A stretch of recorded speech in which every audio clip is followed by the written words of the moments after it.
كما هو في المملكة، مملكة الإسلام والسنة، مملكة التوحيد والسنة. قانون، فقه إسلامي، حدود وقصاص وتعزيرات، معاملات وفقه معاملات وبيوع، أخلاق، وقبل ذلك عقائد. ما يستطيع أحد أن يأتي ويخرج ويدعو إلى نحلة باطلة وضالة. يحاسب بالقانون، هذا حكم بما أنزل الله، يحاسب بالقانون الشرعي. الأنظمة كلها شرعية. شتان. أفتجعلون المسلمين كالمجرمين؟ بلاد لا تحكم بالشريعة ولا دساتيرها شرعية، والحرية فيها تصل إلى درجة أن الرجل يتزوج الرجل والمرأة تتزوج المرأة، والقانون معهم في ذلك، ولا يستطيع أحد أن يقف في وجوههم. وحدث ولا حرج عن المواخير وبيوت الخنا وشرب الخمر والفساد والإفساد وأكل الربا. ثم بعد ذلك يجعلون تلك الدول عند الثريا مديح وثناء، وهؤلاء كذا وكذا، وسيعيدون الإسلام وسيسيرون على طريقة أجدادهم.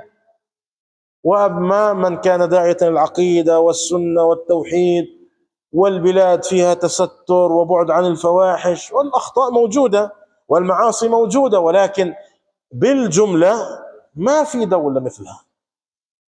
لا يوجد دولة على وجه الأرض فيها مثل ذلك الخير، وعناية بالحرمين، ونشر لكتب السنة، ونشر للمصحف في أصقاع المعمورة، وكفالة للدعاء، وإنفاق أموال طائلة على بلاد دعاء يرسلونهم إلى بلاد والله تلك البلاد ما فيها إلا الوحوش الضارية، تماسيح وضباع. يذهب الدعاء هناك عند أقوام في بلاد نائية في إفريقيا وثنيين، فيخرجون من الوثنية إلى الإسلام بفضل الله أولا، ثم جهود هذه الدولة المباركة. فعلى الإخوان مثل هذا. عمركم سمعتم أن والله أي دولة من دول الإخوان التي قامت كانوا ينتدبون دعاة إلى أصقاع الأرض، إلى أدغال إفريقيا وصحاري ما أدري وين، ولا إلى غابات أستراليا، ينتدبون دعاة للتوحيد والعقيدة، ويدفعون لهم أموال ويفتحون لهم بيوت ويعطونهم، وأولئكم الدعاء أيضا يذهبون وهو يعلم أنه ربما يضحي بروحه في سبيل هذه الدعوة المباركة، دعوة التوحيد. سمعتم بهذا؟